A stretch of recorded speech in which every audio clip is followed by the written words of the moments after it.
સુરતના લીંબાદ વિસ્તારમાં પોલીસે મોટરસાયકલ ચોરી કરતી ગેંગનો પર્દાફાશ કરી 2 આરોપીઓને ઝડપી પાડ્યા।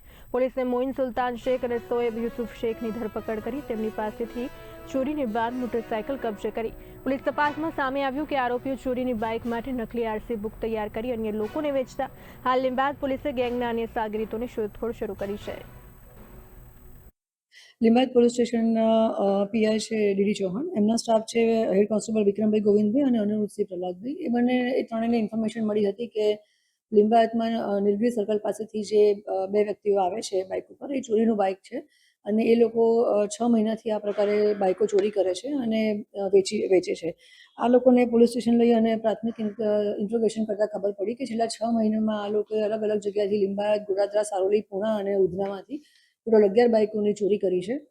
જ્યારે એ લોકો ચોરી કરે છે ત્યારે ગૂગલ પરની જે ફ્રી એપ્લિકેશન્સ છે એના પરથી જે ઓનર છે એની ડિટેલ્સ લે છે, એનું નામ લે છે, રજિસ્ટ્રેશન નંબર લે છે, એનજી ચેસીસના જે આગળના આંકડા આવે છે એ લે છે અને એ જ બધી ઇન્ફોર્મેશન્સનો એ લોકો એઆઈ જનરેટેડ જે એપ્લિકેશન્સ છે એમાં નાખી અને જે લેટેસ્ટ આરસી બુક છે એના જે ગ્રાફિક્સ છે, એની જે રિટર્ન પેટર્ન છે એ પ્રકારે એના ફીચર્સવાળી એક નવી જ ફરજી આરસી બુક બનાવી અને આ બાઇકો જે ચોરીની છે એને નવી ફરજી આરસી બુક સાથે કોઈને ગીરો આપવા અથવા તો કોઈને વેચાણ આપવા એ રીતનું છેલ્લા 6 મહિનાથી આ લોકો ગુનાહિત કૃત્ય કરતા હતા। 30,000 થી 40,000 રૂપિયામાં એ લોકો આ રીતે ચોરીની બાઇકો આપતા હતા।